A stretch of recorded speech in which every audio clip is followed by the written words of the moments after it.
আজকে যে বিষয়টি নিয়ে বলবো সেটি হচ্ছে হাইপারথাইরয়েডিজম।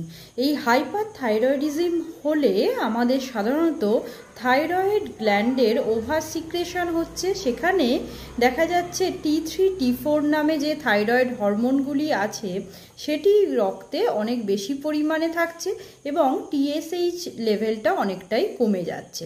সেই কন্ডিশনকে আমরা বলবো কিন্তু হাইপারথাইরয়েডিজম। এই হাইপারথাইরয়েডিজম হলে আমরা কোন কোন শারীরিক লক্ষণ আমরা দেখতে পাবো?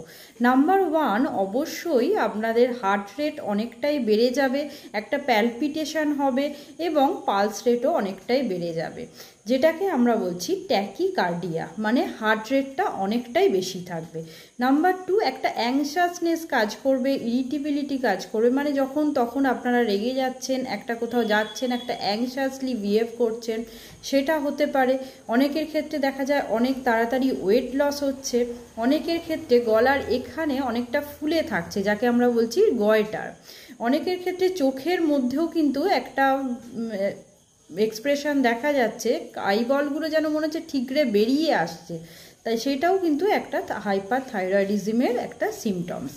এছাড়াও দেখা যাচ্ছে অনেকের ক্ষেত্রে অতিরিক্ত ঘাম হচ্ছে, একটুতেই প্রচণ্ড আপনারা ঘেমে যাচ্ছেন।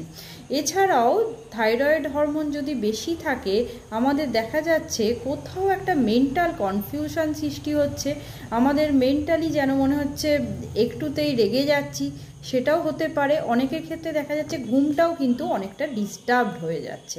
এই থাইরয়েড হরমোন যখনই বেড়ে যায় আপনাদের একটু খেয়াল রাখতে হবে এই সমস্ত সিমটমসগুলো আপনাদের দেখা যাচ্ছে কিনা। অনেকের ক্ষেত্রে দেখা যাচ্ছে হাতটা একটা অবশ হয়ে যাচ্ছে, সবসময় একটা কাঁপছে, সেটাও কিন্তু হাইপারথাইরয়েডিজমের সিমটমস হতে পারে। অবশ্যই চেষ্টা করবেন এই সমস্ত সিমটমসগুলো যদি দেখতে পান তাহলে একটা ব্লাড টেস্ট করে আপনাদের শরীরে থাইরয়েড হরমোন বেশি আছে কিনা অবশ্যই একটা চেক করে নেবেন, তাহলে কিন্তু আপনারা বুঝতে পেরে যাবেন আপনাদের থাইরয়েডের সমস্যা আছে কি নেই। নমস্কার, সবাই ভালো থাকবেন এবং সুস্থ থাকবেন। আশা করি ভিডিওটি হেল্পফুল হবে। যদি হেল্পফুল হয়ে থাকে অবশ্যই চ্যানেলটিকে সাবস্ক্রাইব করবেন। নমস্কার।